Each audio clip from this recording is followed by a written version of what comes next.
ಓಂ ಶಾಂತಿ 9/11/2025 ಪ್ರಾರ್ಥಮುರಳಿ ಅವ್ಯಕ್ತ ಬಾಪ್ದಾದ ರಿವೈಸ್ 30/11/2007 ಮಧುಬನ.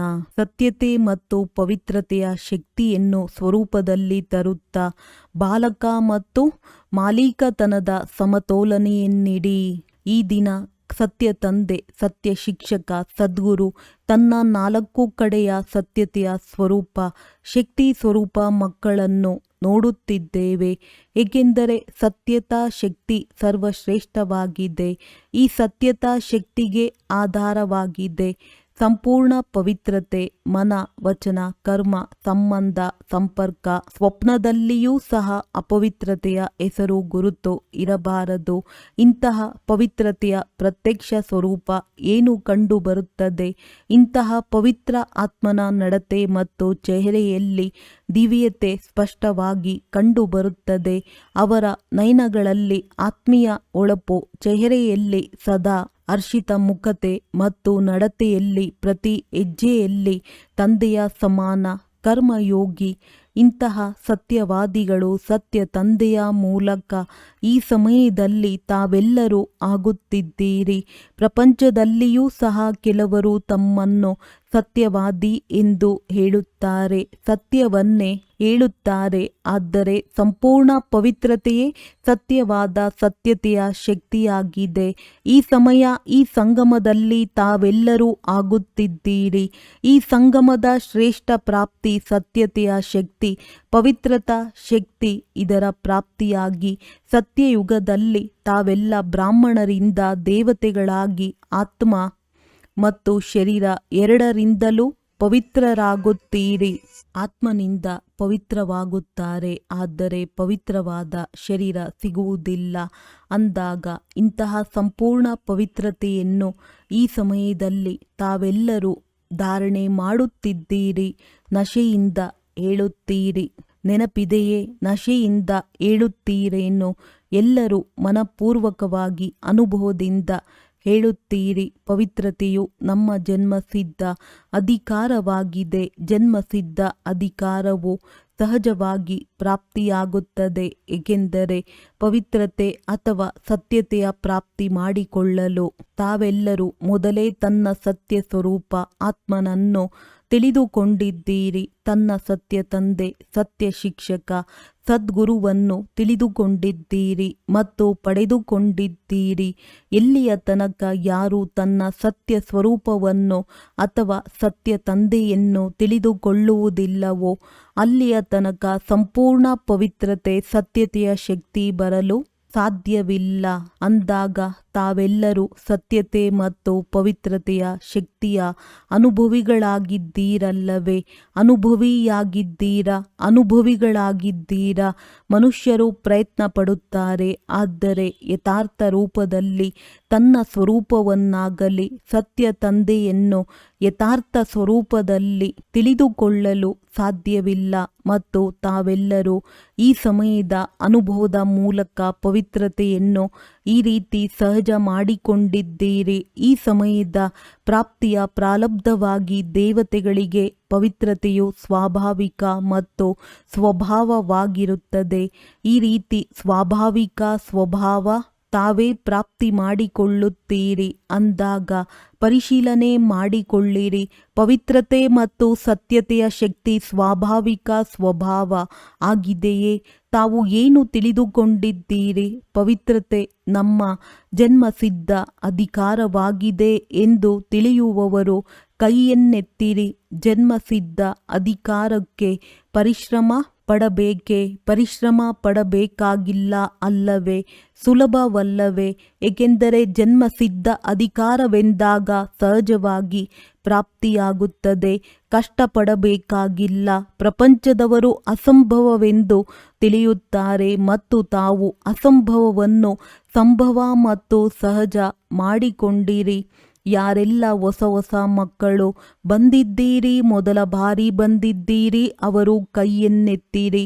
ಒಳ್ಳೆಯದು. ಯಾರು ಹೊಸ ಮಕ್ಕಳಿದ್ದೀರಿ, ಶುಭಾಶಯಗಳು. ಮೊದಲ ಬಾರಿ ಬಂದಿರುವಂಥವರು, ಏಕೆಂದರೆ ಬಾಪ್ ದಾದಾರವರು ಹೇಳುತ್ತಾರೆ, ಭಲೆ ನೀವು ತಡವಾಗಿ ಬಂದಿದ್ದೀರಿ, ಆದರೆ ಬಹಳ ತಡವಾಗಿ ಬಂದಿಲ್ಲ ಮತ್ತು ಹೊಸ ಮಕ್ಕಳಿಗೆ ಬಾಪ್ ತಾದಾರವರ ವರದಾನವಿದೆ. ಕೊನೆಯಲ್ಲಿ ಬಂದಿರುವವರೂ ಸಹ ತೀವ್ರವಾಗಿ ಪುರುಷಾರ್ಥ ಮಾಡಿ ಮೊದಲ ಡಿವಿಷನ್ನಲ್ಲಿ ಬರಲು ಸಾಧ್ಯವಿದೆ. ಮೊದಲನೇ ನಂಬರಿನಲ್ಲಿ ಅಲ್ಲ, ಆದರೆ ಮೊದಲನೆಯ ಡಿವಿಷನ್ನಲ್ಲಿ ಬರಲು ಸಾಧ್ಯತೆ ಇದೆ ಅಂದಾಗ ಹೊಸ ಮಕ್ಕಳು ಇಷ್ಟೊಂದು ಸಾಹಸವಂತರಾಗಿದ್ದೀರಾ. ಫಸ್ಟ್ ಡಿವಿಷನ್ನಲ್ಲಿ ಬರುತ್ತೇವೆ ಎನ್ನುವವರು ಕೈಯನ್ನೆತ್ತಿರಿ. ನೋಡಿ, ಟಿವಿಯಲ್ಲಿ ತಮ್ಮ ಕೈ ಬರುತ್ತಿದೆ, ಒಳ್ಳೆಯದು, ಸಾಹಸವಂತರಾಗಿದ್ದೀರಿ. ಶುಭಾಶಯಗಳು. ಸಾಹಸಕ್ಕೆ ಶುಭಾಶಯಗಳು. ಸಾಹಸವಿದ್ದರೆ ತಂದೆಯ ಸಹಯೋಗವೂ ಇದ್ದೇ ಇದೆ. ಮತ್ತೆ ಸರ್ವ ಬ್ರಾಹ್ಮಣ ಪರಿವಾರದ ಶುಭ ಭಾವನೆ, ಶುಭ ಕಾಮನೆ ತಮ್ಮೆಲ್ಲರೊಂದಿಗೆ ಇದೆ.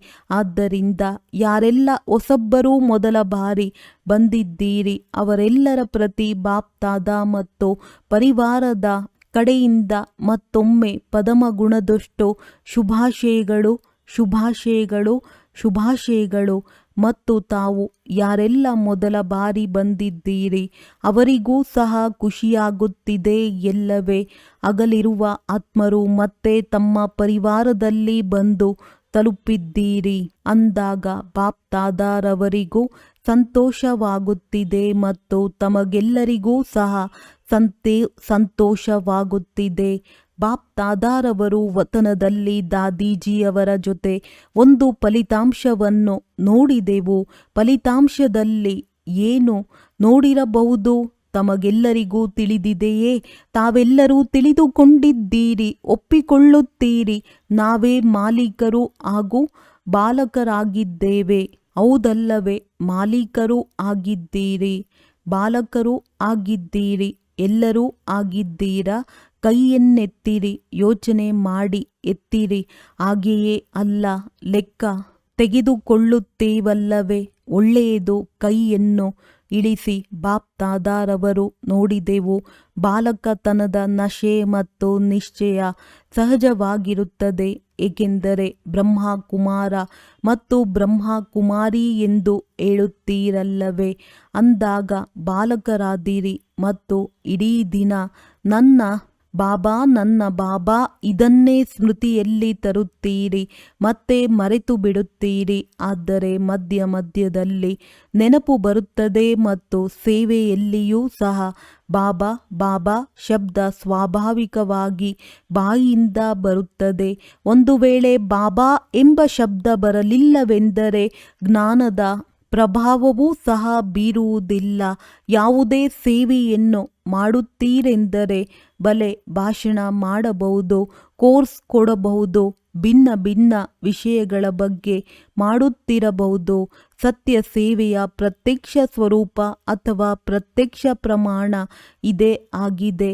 ಕೇಳುವಂಥವರೂ ಸಹ ನಾನು ತಂದೆಯ ಮಗುವಾಗಿದ್ದೇನೆ ಎಂದು ಅನುಭವ ಮಾಡಲಿ. ಅವರ ಬಾಯಿಯಿಂದ ಬಾಬಾ ಬಾಬಾ ಶಬ್ದ ಬರಲಿ. ಯಾವುದೋ ಶಕ್ತಿ ಇದೆ ಎಂದಲ್ಲ, ಚೆನ್ನಾಗಿದೆ ಎಂದಲ್ಲ, ಆದರೆ ನನ್ನ ಬಾಬಾ ಎಂಬ ಅನುಭವ ಮಾಡಲಿ. ಇದಕ್ಕೆ ಸೇವೆಯ ಪ್ರತ್ಯಕ್ಷ ಫಲವೆಂದು ಹೇಳಲಾಗುತ್ತದೆ. ಅಂದಾಗ ಬಾಲಕತನದ ನಶೆ ಮತ್ತು ನಿಶ್ಚಯವೂ ಸಹ ಚೆನ್ನಾಗಿರುತ್ತದೆ. ಆದರೆ ಮಾಲೀಕತನದ ನಿಶ್ಚಯ ಮತ್ತು ನಶೆ ನಂಬರ್ ವಾರ್ ಇರುತ್ತದೆ.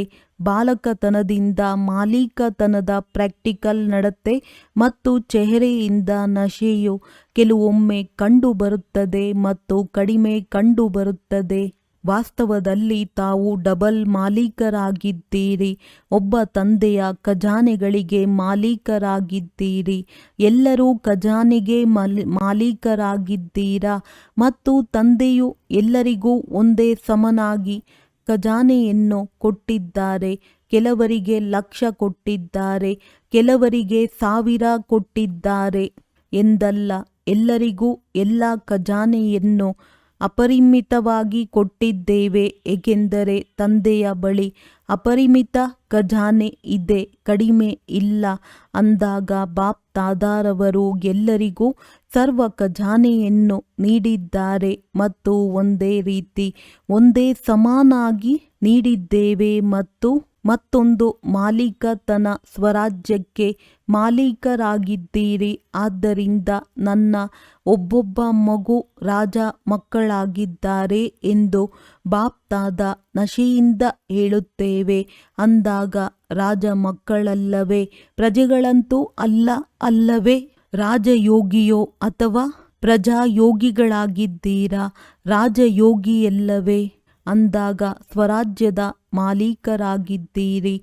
ಆದರೆ ಬಾಪ್ ದಾದಾ ದಾದೀಜಿಯವರ ಜೊತೆ ಫಲಿತಾಂಶವನ್ನು ನೋಡಿದೆವು. ಬಾಲಕತನದ ನಶೆ ಎಷ್ಟಿರುತ್ತದೆಯೋ ಅಷ್ಟು ಮಾಲೀಕತನದ ನಶೆ ಕಡಿಮೆ ಇರುತ್ತದೆ. ಏಕೆ? ಒಂದು ವೇಳೆ ಸ್ವರಾಜ್ಯದ ಮಾಲೀಕತನದ ನಶೆ ಸದಾ ಇದ್ದಿದ್ದೇ ಆದರೆ ಮಧ್ಯ ಮಧ್ಯದಲ್ಲಿ ಯಾವ ಸಮಸ್ಯೆಗಳು ವಿಘ್ನಗಳು ಬರುತ್ತದೆ, ಅವು ಬರಲು ಸಾಧ್ಯವಿಲ್ಲ. ಆ ರೀತಿ ನೋಡಿದ್ದೇ ಆದರೆ ಸಮಸ್ಯೆ ಮತ್ತು ವಿಘ್ನಗಳು ಬರಲು ವಿಶೇಷವಾಗಿ ಮನಸ್ಸು ಆಧಾರವಾಗಿದೆ. ಮನಸ್ಸು ಏರುಪೇರಿನಲ್ಲಿ ಬರುತ್ತದೆ. ಆದ್ದರಿಂದ ಬಾಪ್ ದಾದಾರವರ ಮಹಾಮಂತ್ರವೂ ಆಗಿದೆ, ಮನ್ಮನಾಭವ. ತನ್ಮನಾಭವ ಧನ್ಮನಾಭವ ಅಲ್ಲ, ಮನ್ಮನಾಭವ. ಅಂದಾಗ ಒಂದು ವೇಳೆ ಸ್ವರಾಜ್ಯದ ಮಾಲೀಕರಾಗಿದ್ದೇ ಆದರೆ ಮನಸ್ಸಿಗೆ ಮಾಲೀಕರಲ್ಲವೇ? ಮನಸ್ಸು ತಮ್ಮ ಕರ್ಮಚಾರಿಯಾಗಿದೆ, ರಾಜನಲ್ಲ. ರಾಜ ಅರ್ಥಾತ್ ಅಧಿಕಾರಿ. ಅಧೀನರಾಗುವವರಿಗೆ ರಾಜನೆಂದು ಹೇಳುವುದಿಲ್ಲ. ಅಂದಾಗ ಫಲಿತಾಂಶದಲ್ಲಿ ಏನು ನೋಡಿದೆವು? ಮನಸ್ಸಿನ ಮಾಲೀಕ ನಾನು, ರಾಜ್ಯ ಅಧಿಕಾರಿ ಮಾಲೀಕನಾಗಿದ್ದೇನೆ. ಈ ಸ್ಮೃತಿ ಆ ಆತ್ಮಿಕ ಸ್ಥಿತಿ ಸದಾ ಕಡಿಮೆ ಇರುತ್ತದೆ. ಇದು ಮೊದಲನೇ ಪಾಠವಾಗಿದೆ.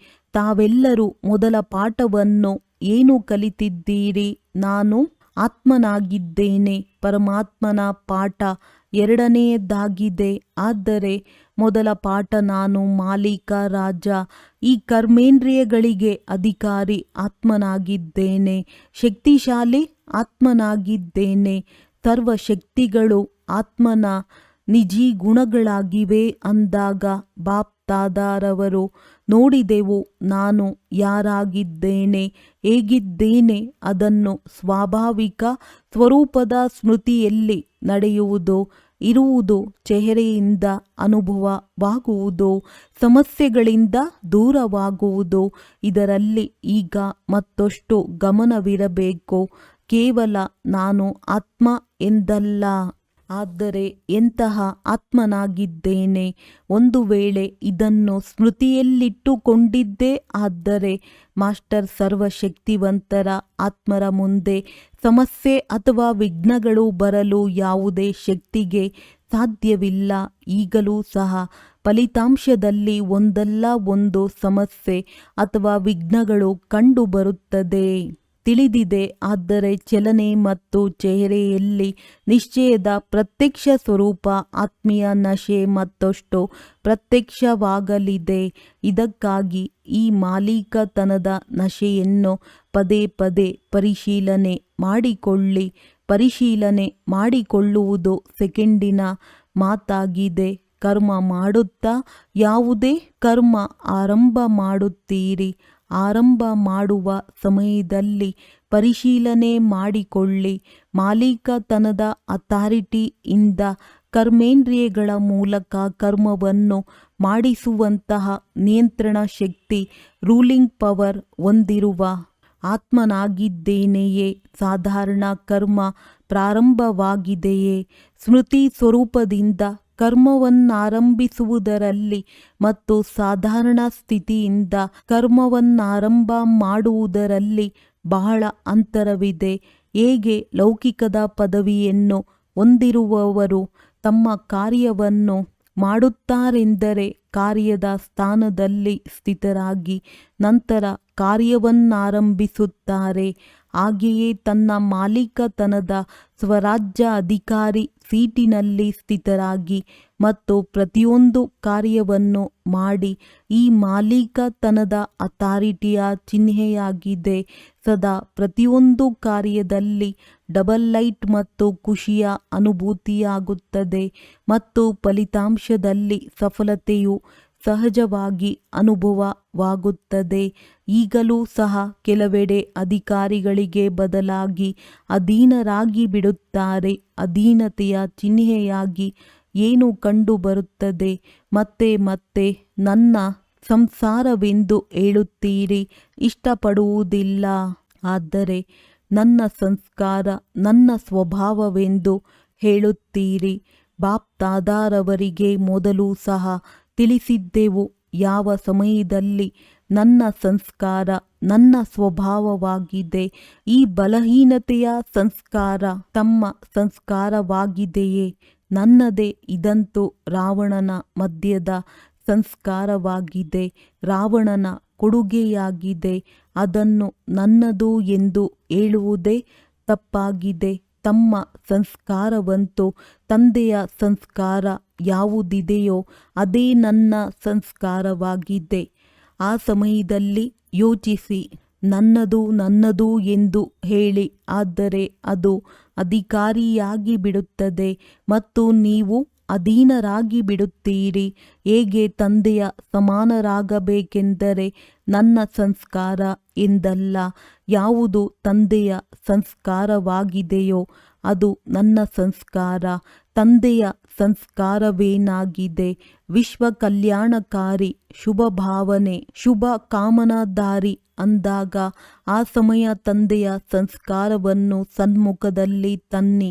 ತಂದೆಯ ಸಮಾನರಾಗುವ ಲಕ್ಷ್ಯವಿದೆ. ಆದರೆ ರಾವಣನ ಲಕ್ಷಣಗಳು ಉಳಿದುಕೊಂಡಿದೆ ಅಂದಾಗ ಬೆರೆತು ಹೋಗುತ್ತದೆ. ಸ್ವಲ್ಪ ತಂದೆಯ ಒಳ್ಳೆಯದು, ಸ್ವಲ್ಪ ಆ ನನ್ನ ಇಂದಿನ ಸಂಸ್ಕಾರವಿದೆ. ಆದ್ದರಿಂದ ಎರಡು ಬೆರೆಯುತ್ತಿರುತ್ತದೆ ಎಲ್ಲವೇ? ಆಗ ಕಿರಿಕಿರಿಯಾಗುತ್ತಿರುತ್ತದೆ ಮತ್ತು ಸಂಸ್ಕಾರ ಹೇಗಾಗುತ್ತದೆ ಅದನ್ನಂತೂ ಎಲ್ಲರೂ ತಿಳಿದಿದ್ದೀರಲ್ಲವೇ? ಸಂಸ್ಕಾರವು ಮನಸ್ಸು ಮತ್ತು ಬುದ್ಧಿಯ ಸಂಕಲ್ಪ ಮತ್ತು ಕಾರ್ಯದಿಂದ ಸಂಸ್ಕಾರವಾಗುತ್ತದೆ. ಮೊದಲು ಮನಸ್ಸು ಸಂಕಲ್ಪ ಮಾಡುತ್ತದೆ, ಬುದ್ಧಿ ಸಹಯೋಗ ಕೊಡುತ್ತದೆ ಮತ್ತು ಒಳ್ಳೆಯ ಹಾಗೂ ಕೆಟ್ಟ ಸಂಸ್ಕಾರವಾಗಿ ಬಿಡುತ್ತದೆ. ಅಂದಾಗ ಬಾಪ್ದಾದಾರವರು ದಾದೀಜಿಯವರ ಜೊತೆಯಲ್ಲಿ ಫಲಿತಾಂಶದಲ್ಲಿ ನೋಡಿದೆವು. ಮಾಲೀಕತನದ ಸ್ವಾಭಾವಿಕ ಮತ್ತು ಸ್ವಭಾವದ ನಶೆಯು ಬಾಲಕತನದ ಲೆಕ್ಕದಲ್ಲಿ ನೋಡಿದಾಗ ಈಗಲೂ ಕಡಿಮೆ ಇದೆ. ಆದ್ದರಿಂದ ಬಾಪ್ದಾದಾರವರು ನೋಡುತ್ತೇವೆ, ಸಮಾಧಾನ ಮಾಡುವುದಕ್ಕೋಸ್ಕರ ಯುದ್ಧ ಮಾಡಲು ತೊಡಗುತ್ತಾರೆ. ಬ್ರಾಹ್ಮಣರಾಗಿದ್ದರೂ ಮಧ್ಯದಲ್ಲಿ ಕ್ಷತ್ರಿಯರಾಗಿ ಬಿಡುತ್ತೀರಿ. ಅಂದ ಮೇಲೆ ಕ್ಷತ್ರಿಯರಾಗಬಾರದು, ಬ್ರಾಹ್ಮಣರಿಂದ ದೇವತೆಗಳಾಗಬೇಕು. ಕ್ಷತ್ರಿಯರಾಗುವವರು ಅನೇಕರು ಬರಲಿದ್ದಾರೆ, ಅವರು ಹಿಂದೆ ಬರಲಿದ್ದಾರೆ. ನೀವಂತೂ ಅಧಿಕಾರಿ ಆತ್ಮರಾಗಿದ್ದೀರಿ, ಫಲಿತಾಂಶವನ್ನು ಕೇಳಿದ್ದೀರಲ್ಲವೇ? ಆದ್ದರಿಂದ ಮತ್ತೆ ಮತ್ತೆ ನಾನು ಯಾರು ಎನ್ನುವುದನ್ನು ಸ್ಮೃತಿಗೆ ತಂದುಕೊಳ್ಳಿ. ಹಾಗೆಯೇ ಇದ್ದೀನಿ ಎಂದಲ್ಲ, ಆದರೆ ಸ್ಮೃತಿ ಸ್ವರೂಪದಲ್ಲಿ ತನ್ನಿ. ಸರಿಯಲ್ಲವೇ? ಒಳ್ಳೆಯದು. ಫಲಿತಾಂಶವನ್ನು ತಿಳಿಸಿದ್ದೇವೆ. ಈಗ ಸಮಸ್ಯೆಯ ವಿಘ್ನದ ಏರುಪೇರಿನ ಹೆಸರು, ವ್ಯರ್ಥ ಸಂಕಲ್ಪಗಳ ಹೆಸರು, ವ್ಯರ್ಥ ಕರ್ಮದ ಹೆಸರು, ವ್ಯರ್ಥ ಸಂಬಂಧದ ಹೆಸರು, ವ್ಯರ್ಥ ಸ್ಮೃತಿಯ ಹೆಸರು. ಸಮಾಪ್ತಿ ಮಾಡಿ ಹಾಗೂ ಮಾಡಿಸಿ. ಸರಿಯಲ್ಲವೇ? ಮಾಡುತ್ತೀರಲ್ಲವೇ? ಯಾರು ದೃಢ ಸಂಕಲ್ಪದ ಕೈಯನ್ನೆತ್ತುತ್ತೀರೋ ಈ ಕೈಯನ್ನೆತ್ತುವುದು ಸರ್ವೇ ಸಾಮಾನ್ಯವಾಗಿ ಬಿಟ್ಟಿದೆ. ಆದ್ದರಿಂದ ಕೈ ಎತ್ತಬೇಡಿ. ಮನಸ್ಸಿನಲ್ಲಿ ದೃಢ ಸಂಕಲ್ಪದ ಕೈ ಎತ್ತಿರಿ. ಮನಸ್ಸಿನಲ್ಲಿ ಕೈ ಎತ್ತಿರಿ. ಶರೀರದ ಕೈಯಲ್ಲ. ಅದನ್ನಂತೂ ಬಹಳ ನೋಡಿದ್ದೇವೆ. ಯಾವಾಗ ಎಲ್ಲರೂ ಸೇರಿ ಮನಸ್ಸಿನಿಂದ ದೃಢ ಸಂಕಲ್ಪದ ಕೈಯನ್ನೆತ್ತುತ್ತೀರಿ, ಆಗಲೇ ವಿಶ್ವದ ಮೂಲೆ ಮೂಲೆಯಲ್ಲಿ ಎಲ್ಲರ ಖುಷಿಯ ಕೈ ಮೇಲಿರುತ್ತದೆ.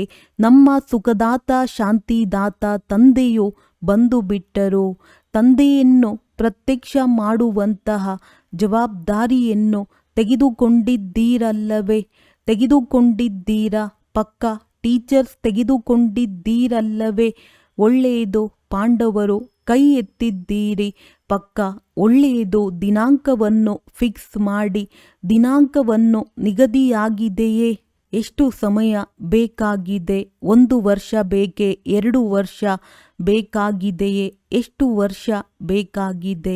ಬಾಪ್ ದಾದಾ ತಿಳಿಸಿದರು, ಪ್ರತಿಯೊಬ್ಬರೂ ತಮ್ಮ ಪುರುಷಾರ್ಥದ ಯಥಾಶಕ್ತಿಯ ಪ್ರಮಾಣ ತಮ್ಮ ಸ್ವಾಭಾವಿಕ ಚಲನೆಯ ಅಥವಾ ಆರುವ ವಿಧಿಯ ಸಮಾನ ತಮ್ಮ ಸಂಪನ್ನರಾಗುವ ದಿನಾಂಕವನ್ನು ಸ್ವಯಂ ತಾವೇ ನಿಗದಿಗೊಳಿಸಿ. ಬಾಪ್ ದಾದಾರವರಂತೂ ಈಗ ಮಾಡಿ ಎಂದು ಹೇಳುತ್ತಾರೆ. ಆದರೆ ಯಥಾಶಕ್ತಿ ತಮ್ಮ ಪುರುಷಾರ್ಥದನುಸಾರ ತಮ್ಮ ದಿನಾಂಕವನ್ನು ನಿಗದಿಗೊಳಿಸಿ ಹಾಗೂ ಸಮಯ ಪ್ರತಿ ಸಮಯ ಅದನ್ನು ಪರಿಶೀಲನೆ ಮಾಡಿ. ಸಮಯ ಪ್ರಮಾಣ ಮನಸ್ಸಿನ ಸ್ಥಿತಿ, ವಾಚಾದ ಸ್ಥಿತಿ, ಸಂಬಂಧ ಸಂಪರ್ಕದ ಸ್ಥಿತಿಯಲ್ಲಿ ಉನ್ನತಿಯಾಗುತ್ತಿದೆಯೇ? ಏಕೆಂದರೆ ದಿನಾಂಕ ನಿಗದಿಪಡಿಸುವುದರಿಂದ ಸ್ವತಃ ಗಮನ ಹರಿಯುತ್ತದೆ. ಉಳಿದಂತೆ ಎಲ್ಲರ ಕಡೆಯಿಂದ 4-6 ಕಡೆಯಿಂದ ಸಂದೇಶವೂ ಬಂದಿದೆ, ಇಮೇಲ್ ಸಹ ಬಂದಿದೆ ಅಂದಾಗ ಬಾಪ್ ದಾದಾರವರ ಬಳಿಯಂತೂ ಇಮೇಲ್ ತಲುಪುವ ಮೊದಲೇ ತಲುಪಿಬಿಡುತ್ತದೆ. ಹೃದಯದ ಸಂಕಲ್ಪ ಇಮೇಲ್ ಬಹಳ ವೇಗವಾಗಿರುತ್ತದೆ, ಅದು ಮೊದಲೇ ತಲುಪುತ್ತದೆ. ಆದ್ದರಿಂದ ಯಾರೆಲ್ಲರೂ ನೆನಪು, ಪ್ರೀತಿ, ತಮ್ಮ ಸ್ಥಿತಿಯ ಸಮಾಚಾರ, ತಮ್ಮ ಸೇವೆಯ ಸಮಾಚಾರವನ್ನು ಕಳುಹಿಸಿದ್ದೀರಿ, ಅದೆಲ್ಲವನ್ನು ಬಾಪ್ ದಾದಾರವರು ಸ್ವೀಕಾರ ಮಾಡಿದೆವು. ನೆನಪು ಪ್ರೀತಿಯನ್ನು ಎಲ್ಲರೂ ಬಹಳ ಉಮಂಗ ಉತ್ಸಾಹದಿಂದ ಕಳುಹಿಸಿದ್ದೀರಿ. ಆದ್ದರಿಂದ ಬಾಪ್ ದಾದಾರವರು ಅವರೆಲ್ಲರಿಗೂ, ಬಲೆ ವಿದೇಶದವರಿರಬಹುದು, ದೇಶದವರಿರಬಹುದು, ಎಲ್ಲರಿಗೂ ರಿಟರ್ನ್ನಲ್ಲಿ ನೆನಪು, ಪ್ರೀತಿ ಹಾಗೂ ಹೃದಯದ ಆಶೀರ್ವಾದಗಳ ಸಹಿತ ಪ್ರೀತಿ ಹಾಗೂ ಶಕ್ತಿಯ ಸಕಾಶವನ್ನು ನೀಡುತ್ತಿದ್ದೇವೆ. ಒಳ್ಳೆಯದು. ಎಲ್ಲವನ್ನು ಕೇಳಿದ್ದೀರಿ. ಹೇಗೆ ಕೇಳುವುದು ಸಹಜವೆನಿಸುತ್ತದೆ ಎಲ್ಲವೇ? ಅದೇ ರೀತಿ ಕೇಳುವುದರಿಂದ ದೂರ ಮಧುರ ಸೈಲೆನ್ಸ್ನ ಸ್ಥಿತಿಯು ಯಾವಾಗ ಬೇಕೋ, ಎಷ್ಟು ಸಮಯ ಬೇಕೋ ಅಷ್ಟು ಸಮಯ ಮಾಲೀಕರಾಗಿ, ಮೊದಲು ವಿಶೇಷ ಮನಸ್ಸಿನ ಮಾಲೀಕರಾಗಿ. ಆದ್ದರಿಂದ ಮನಜೀತೆ ಜಗಜ್ಜೀತೆಂದು ಹೇಳಲಾಗುತ್ತದೆ ಅಂದಾಗ ಈಗ ಕೇಳಿದ್ದೀರಿ, ನೋಡಿದ್ದೀರಿ. ಆತ್ಮ ರಾಜನಾಗಿ ಮನ ಬುದ್ಧಿ ಸಂಸ್ಕಾರವನ್ನು ತಮ್ಮ ನಿಯಂತ್ರಣದಲ್ಲಿ ಇಟ್ಟುಕೊಳ್ಳಬಹುದೇ? ಮನಸ್ಸು ಬುದ್ಧಿ ಸಂಸ್ಕಾರ 3ರ ಮಾಲೀಕರಾಗಿ ಆಜ್ಞೆ ಮಾಡಿ ಮಧುರ ಸೈಲೆನ್ಸ್ ಆಗ ಅನುಭವ ಮಾಡಿ. ಆಜ್ಞೆ ಮಾಡುವುದರಿಂದ, ಅಧಿಕಾರಿಯಾಗುವುದರಿಂದ 3 ಆರ್ಡರ್ನಲ್ಲಿ ಇರುತ್ತದೆಯೇ? ಈಗೀಗ ಅಧಿಕಾರಿಯ ಸ್ಥಿತಿಯಲ್ಲಿ ಸ್ಥಿತರಾಗಿ ಬಿಡಿ. ಒಳ್ಳೆಯದು. 4 ಕಡೆಯ ಸದಾ ಸ್ವಮಾನಧಾರಿ, ಸತ್ಯತೆಯ ಶಕ್ತಿ ಸ್ವರೂಪ, ಪವಿತ್ರತೆಯ ಸಿದ್ಧಿ ಸ್ವರೂಪ, ಸದಾ ಅಚಲ ಅಡೋಲ ಸ್ಥಿತಿಯ ಅನುಭವಿ, ಸ್ವಪರಿವರ್ತಕ ಹಾಗೂ ವಿಶ್ವ ಪರಿವರ್ತಕ, ಸದಾ ಅಧಿಕಾರಿ ಸ್ಥಿತಿಯ ಮೂಲಕ ಸರ್ವ ಆತ್ಮರಿಗೆ ತಂದೆಯ ಮುಖಾಂತರ ಅಧಿಕಾರಿ ಕೊಡಿಸುವಂತಹ 4 ಕಡೆಯ ಬಾಪ್ ದಾದಾರವರ ಲಕ್ಕಿ ಹಾಗೂ ಲವ್ಲಿ ಆತ್ಮರಿಗೆ ಪರಮಾತ್ಮನ ನೆನಪು, ಪ್ರೀತಿ ಹಾಗೂ ಹೃದಯದ ಆಶೀರ್ವಾದಗಳನ್ನು ಸ್ವೀಕಾರ ಮಾಡಿ. ಮತ್ತು ಬಾಪ್ ದಾದಾರವರ ಮಧುರಾತಿ ಮಧುರ ಮಕ್ಕಳಿಗೆ ನಮಸ್ತೆ. ಒಳ್ಳೆಯದು. ಎಲ್ಲರೂ ಸಾಹಸವಂತರಾಗಿದ್ದೀರಿ. ಸಾಹಸ ಕಡಿಮೆಯಾಗಲಿಲ್ಲವೇ? ಧೈರ್ಯ ಕಡಿಮೆಯಾದರೆ ತಂದೆಯ ಸಹಯೋಗದ ಅನುಭವವೂ ಆಗುವುದಿಲ್ಲ. ತಂದೆಯು ಸಹಯೋಗ ಕೊಡುತ್ತಾರೆ, ಆದರೆ ಗ್ರಹಿಸಲು ಸಾಧ್ಯವಾಗುವುದಿಲ್ಲ, ಲಾಭವನ್ನು ತೆಗೆದುಕೊಳ್ಳಲು ಆಗುವುದಿಲ್ಲ. ಆದ್ದರಿಂದ ಸದಾ ತಮ್ಮನ್ನು ತಾವು ನೋಡಿಕೊಳ್ಳಿ, ಧೈರ್ಯವನ್ನು ಹೆಚ್ಚಿಸಿಕೊಳ್ಳಿ. ಯಾವುದಾದರೂ ಇಂತಹ ಮಾತನ್ನು ಬುದ್ಧಿಯಲ್ಲಿ ಇಟ್ಟುಕೊಳ್ಳಿ. ಯಾವುದರಿಂದ ಧೈರ್ಯ ಹೆಚ್ಚುತ್ತದೆ? ಎಷ್ಟು ಧೈರ್ಯ ಹೆಚ್ಚುತ್ತದೆಯೋ ಅಷ್ಟು ಧೈರ್ಯದ ಮುಂದೆ ಅನ್ಯ ಮಾತುಗಳು ಬರುವುದು ಕಡಿಮೆಯಾಗುತ್ತದೆ. ಒಳ್ಳೆಯದು. ಇದರ ಬಗ್ಗೆ ವಿಚಾರ ಮಾಡಿ. ವರದಾನ: ಸ್ವಯಂಗೆ ಸ್ವಯಂ ಪರಿವರ್ತನೆ ಮಾಡಿಕೊಂಡು ವಿಶ್ವದ ಆಧಾರ ಮೂರ್ತಿಗಳಾಗುವಂತಹ ಶ್ರೇಷ್ಠ ಪದವಿಗೆ ಅಧಿಕಾರಿ ಭವ. ಶ್ರೇಷ್ಠ ಪದವಿಯನ್ನು ಪಡೆಯುವುದಕ್ಕಾಗಿ ಬಾಪ್ ದಾದಾರವರದ್ದು ಇದೇ ಶಿಕ್ಷಣವಾಗಿದೆ. ಮಕ್ಕಳು ಸ್ವಯಂ ಬದಲಾಗಿ ಸ್ವಯಂಗೆ ಬದಲಾಗುವ ಬದಲು ಪರಿಸ್ಥಿತಿಗಳು ಅಥವಾ ಅನ್ಯ ಆತ್ಮಗಳು ಬದಲಾಗಲು ಯೋಚಿಸುತ್ತಾರೆ ಅಥವಾ ಸಂಕಲ್ಪ ಬರುತ್ತೆ. ಇದಕ್ಕೆ ಈ ಪರಿಹಾರ ಸಿಗಲಿ, ಸಹಯೋಗ ಅಥವಾ ಆಶ್ರಯ ಸಿಗಲಿ, ಅದರಿಂದ ಪರಿವರ್ತನೆಯಾಗುತ್ತೇನೆ. ಈ ರೀತಿ ಯಾವುದಾದರೂ ಆಧಾರದ ಮೇಲೆ ಪರಿವರ್ತನೆಯಾಗುವಂಥವರ ಪ್ರಾರಬ್ಧವೂ ಸಹ ಆಧಾರದ ಮೇಲೆಯೇ ಇರುವರು. ಏಕೆಂದರೆ ಎಷ್ಟು ಜನದ ಆಧಾರ ಪಡೆಯುವಿರಿ ಅಷ್ಟು ಜಮಾದ ಖಾತೆ ಶೇರ್ಸ್ನಲ್ಲಿ ಹಂಚಿ ಹೋಗಿ ಬಿಡುತ್ತದೆ. ಆದ್ದರಿಂದ ಸದಾ ಇದೇ ಲಕ್ಷ್ಯ ಇಡಿ, ಸ್ವಯಂ ಪರಿವರ್ತನೆಯಾಗಬೇಕು. ನಾನು ಸ್ವಯಂ ವಿಶ್ವದ ಆಧಾರ ಮೂರ್ತಿಯಾಗಿದ್ದೇನೆ. ಸ್ಲೋಗನ್: ಸಂಘಟನೆಯಲ್ಲಿ ಒಲವು, ಉತ್ಸಾಹ ಮತ್ತು ಶ್ರೇಷ್ಠ ಸಂಕಲ್ಪದಿಂದ ಸಫಲತೆ ಹಾಗೇ ಇರುವುದು. ಅವ್ಯಕ್ತ ಸೂಚನೆ: ಅಶರೀರಿ ಅಥವಾ ವಿದೇಹಿ ಸ್ಥಿತಿಯ ಅಭ್ಯಾಸ ಹೆಚ್ಚಿಸಿ. ಹೇಗೆ ಯಾರಾದರೂ ಬಲಹೀನರಾಗಿ ಇರುತ್ತಾರೆ ಎಂದರೆ ಅವರಲ್ಲಿ ಮೊದಲು ಶಕ್ತಿ ತುಂಬಲು ಗ್ಲೂಕೋಸ್ ಹಾಕುತ್ತಾರೆ. ಅದೇ ರೀತಿ ಯಾವಾಗ ತಮ್ಮಲ್ಲಿ ಶಕ್ತಿ ತುಂಬಿಕೊಳ್ಳಬೇಕು ಎಂದರೆ ಶರೀರದಿಂದ ದೂರ ಅಶರೀರಿ ಆತ್ಮ ಎಂದುಕೊಳ್ಳುತ್ತೀರಿ ಎಂದರೆ ಈ ಸಾಕ್ಷಿತನದ ಸ್ಥಿತಿ ಶಕ್ತಿ ತುಂಬುವ ಕೆಲಸ ಮಾಡುತ್ತದೆ. ಹಾಗೂ ಎಷ್ಟು ಸಮಯ ಸಾಕ್ಷಿತನದ ಸ್ಥಿತಿ ಇರುತ್ತದೆ ಅಷ್ಟೇ ಸಮಯ ತಂದೆ ಜೊತೆ ಇರುತ್ತಾರೆ. ಒಳ್ಳೆಯದು. ಓಂ ಶಾಂತಿ.